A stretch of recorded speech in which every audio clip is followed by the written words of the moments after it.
வாழ்க வளமுடன். Healing hands education healing centre தங்களை அன்புடன் வரவேற்கிறது.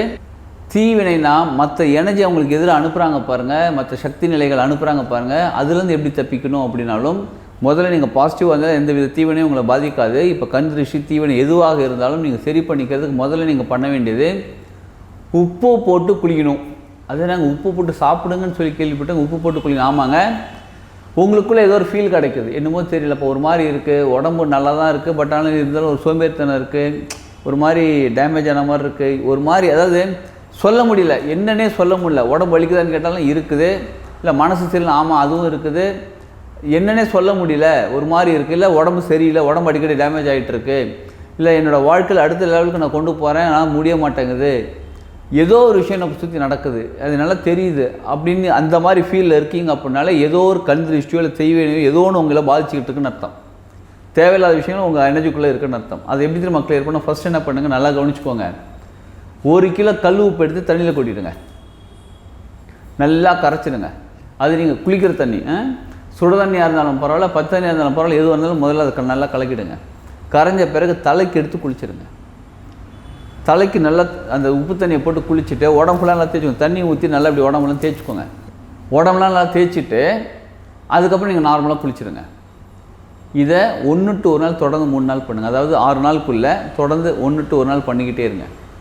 உங்களுக்குள்ள சில மாற்றங்கள் ஏற்பட ஆரம்பிக்கும். இது உங்கள் எனர்ஜி லெவலில் உங்கள் ஆறாவை கிளியர் பண்ணக்கூடிய ஒரு அருமையான விஷயம். கடலில் போய் குளிக்கலாமா? ரொம்ப சூப்பர். அதுவும் கோயில் இருக்கக்கூடிய கடலாக இருந்தால் ரொம்ப நல்லது. அதே நாங்கள் கோயில் இருக்கக்கூடிய கடல் எனக்கு தெரிஞ்சு திருச்செந்தூர் கடலோரத்தில் இருக்குது. அந்த மாதிரி கோயில் இருக்கக்கூடிய கடலாக இருந்தால் ரொம்ப நல்லது. இல்லைங்க எனக்கு அந்த மாதிரிலாம் இல்லை, பக்கத்தில் பீச் சாதாரண பீச் தான் இருக்குது, பரவாயில்ல கடலில் போய் குளிங்க. கடலில் போய் நின்றுக்கிட்டு நல்லா கவனிச்சுக்குவாங்க. கடலில் போய் கொஞ்சம் ஓரளவு இடுப்பு அளவில் இணைஞ்ச அளவு தண்ணியில் போய் நின்றுக்கிட்டு என்ன பண்ணுங்கள், அதுதான் அவ்வளோ தூரம் போகணும்னு அவசியம் இல்லைங்க. உங்களால் எவ்வளோ தூரம் போக முடியுமோ போங்க. கடலில் போய் நின்றுட்டு என்னுடைய தேவையில்லாத விஷயங்கள் எல்லாத்தையும் நான் இந்த கடலில் கழிச்சிட்றேன்னு சொல்லிவிட்டு மனசார வேண்டிக்கிட்டு 3 தடவை முங்கி எழுந்திரிங்க.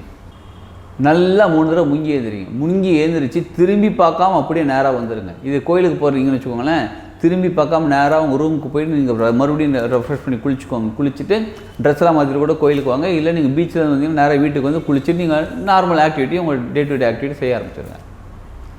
இந்த கடலில் போய் குளிக்கிறது எத்தனை நாள் பண்ணணும்னு கேட்டால் அட்லீஸ்ட்டு வாரத்தில் ஒரு தடவை பண்ணுங்கள். ரொம்ப டேமேஜாக இருக்குன்னு ஃபீல் பண்ணி வாரத்தில் ஒரு தடவை குளிங்க. உப்பு போட்டு குளிக்கிறதா 1 to 1 நாள் குளிங்க. எங்கள் வீடு பீச் பக்கத்தில் தாங்க இருக்குன்னா 1 வாரம் 7 நாள் தொடர்ந்தே போய் குளிங்க டெய்லி.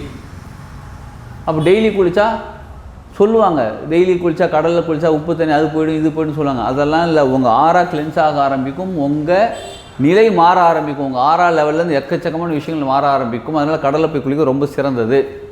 சரி, அடுத்தது என்ன பண்ணலாம்? அழுக்கு துணியை துவைச்சி போடுங்க. அதாவது சிலர் என்ன தெரியுமா பண்ணுவாங்க, அழுக்கு துணி பரவாயில்ல நேற்று நைட்டு தானே போட்டிருந்தேன் இன்னைக்கு காலைல போட்டுக்கன்னு சொல்லி போட்டிருப்பாங்க. அந்த மாதிரி ட்ரெஸ் போடாதீங்க, அதை துவைச்சி போடுங்க. துவைச்சி வாஷ் பண்ணி போடுங்க. அழுக்கு துணியை துவைச்சி க்ளீனாக நீட்டாக வாஷ் பண்ணி போடுங்க. முடிஞ்ச அளவு இந்த மாதிரி ட்ரெஸ்ஸு ஷர்ட்டாக இருந்தால் அயன் பண்ணி போடுங்க, அது ரொம்ப நல்லது. அடுத்தது, எப்பயுமே உங்களை சுற்றி ஒரு பாசிட்டிவ் வைப்ரேஷன் இருக்கிற மாதிரி ஒரு வாசனையான பொருளை உங்கள் கூட வச்சுக்கோங்க. பச்சை கற்பூரம், கிராம்பு, சாண்டில், ஒரிஜினல் சாண்டில் ஆயில், இந்த மாதிரி ஏதாவது பர்ஃப்யூம் லைட்டாக போட்டுக்கோங்க. சும்மா தொட்டு வச்சா கூட போதும். அது கொஞ்சம் காஸ்ட்லி, சாண்டில் ஆயில் கொஞ்சம் காஸ்ட்லி தான், ஆனாலும் கிடச்சா அதை வாங்கி வச்சுக்கோங்க. பச்சை கற்பூரம் எப்பயுமே உங்கள் கூட இருக்கிற மாதிரி பார்த்துக்கோங்க.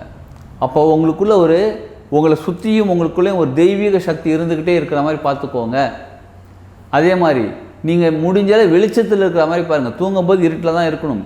முடிஞ்சாலும் வெளிச்சமான இடத்துலேயே இருங்க. நீங்கள் இப்போ மழை காலமாக இருக்குது, குளிர்காலமாக இருக்குது அப்படின்னு நான் கரண்ட்டை சேவ் பண்ண சொல்லி எல்லா லைட்டும் ஆஃப் பண்ணி வச்சுட்டு அந்த இருட்டில் உட்காந்துருக்காதீங்க. அட்லீஸ்ட் ஒரு டியூப் லைட்டு ஏதாவது ஒன்று போட்டு வச்சுட்டு நல்லா வெளிச்சத்திலே இருங்க. வெளிச்சத்தில் அதாவது நல்லா கவனிச்சுக்கோங்க.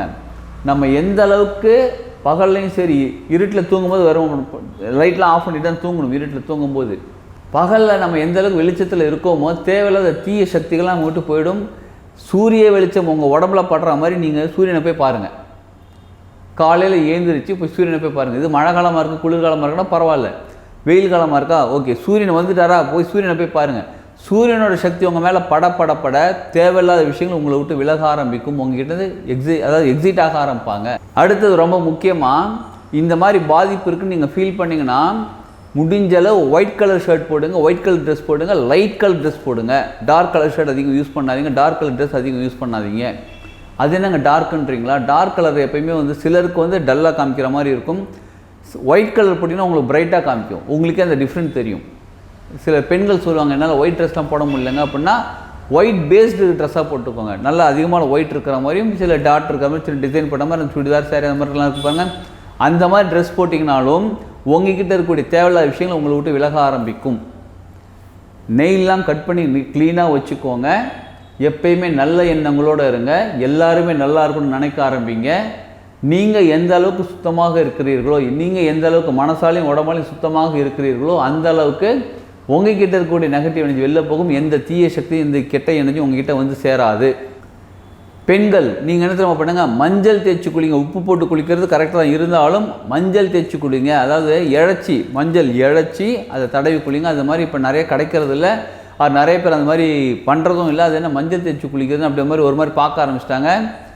தீய சக்திகள் ஒரு மாதிரி உங்ககிட்ட இருக்குது, கண் வைக்கிறாங்க, இந்த மாதிரி ஏதாவது ஃபீல் பண்ணி நிச்சயம் மஞ்சள் தேய்ச்சி குளிங்க. அந்த மாதிரி கிழங்கு மஞ்சள் கிடைக்கல அப்படின்னாலும் நீங்கள் கஸ்தூரி மஞ்சள் வாங்கி உடம்புக்கு தேய்ச்சி குளிங்க, ரொம்ப நல்லது. ஆண்கள் என்ன செய்யணும், ஆண்கள் மஞ்சள் தேய்ச்சி குளிக்க வேணாம், நீங்கள் உப்பு போட்டு குளித்தாலே போதும், உங்களுக்கு சரியாயிடும். ரொம்ப முக்கியமாக நீங்கள் ரிச்சுவல்ஸ் எவ்வளோ ஃபாலோ பண்ணாலும் உங்கள் மனசு எந்த அளவுக்கு தெளிவாக இருக்கிறதோ அந்த அளவுக்கு உங்ககிட்ட நல்ல சக்திகள் மட்டும்தான் வந்து சேரும். குழப்பம் அடையாதீங்க, எப்பயுமே தெளிவாக இருங்க, கோவப்படாதீங்க, எல்லாத்துக்கும் பொறுமையாக இருங்க.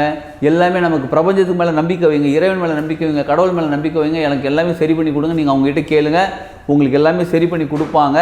உங்கள் வீட்டு பக்கத்தில் சூளம் இருக்கிற மாதிரி அம்மன் கோயில், சிவன் கோயிலில் இருந்துச்சுன்னா அந்த கோயிலில் போய்ட்டு 3 எலுமிச்சம்பழம் வாங்கிட்டு போயிடுங்க. போயிட்டு நல்லா தலையை சுற்றி எங்கிட்ட கட்டுலாம் உடையுது, என்கிட்ட தேவையில்லாத கெட்ட விஷயம்லாம் போகுதுன்னு கிளாக் வைஸ் ஒரு 9 டைம்ஸ், ஆன்டி கிளாக் வைஸ் ஒரு 9 டைம்ஸ் சுற்றி அதில் 3 சூளத்துலையும் சூளத்தில் 3லையும் சொல்லிட்டு வந்துடுங்க. அப்போ அப்படியும் உங்ககிட்ட இருக்கக்கூடிய கெட்ட சக்திகள் விலகி போகும். இந்த மாதிரி உங்களால் எது முடியுமோ செய்யுங்க. உப்பு போட்டு குளிக்க நிச்சயமாக செய்யுங்க. இதெல்லாம் செஞ்சாலும் மறுபடியும் சொல்கிறாங்க, மனசை தெம்பாக நல்லபடியாக வச்சுக்கோங்க. எப்பயுமே நல்ல எண்ணங்களோடு இருங்க, மற்றவங்களையும் நல்லபடியாக நினைங்க. நிச்சயமாக உங்ககிட்ட தீய சக்தி விலகி உங்கள் வாழ்க்கை மிகவும் சிறப்பாக மாற ஆரம்பிக்கும். வாழ்க வளமுடன்.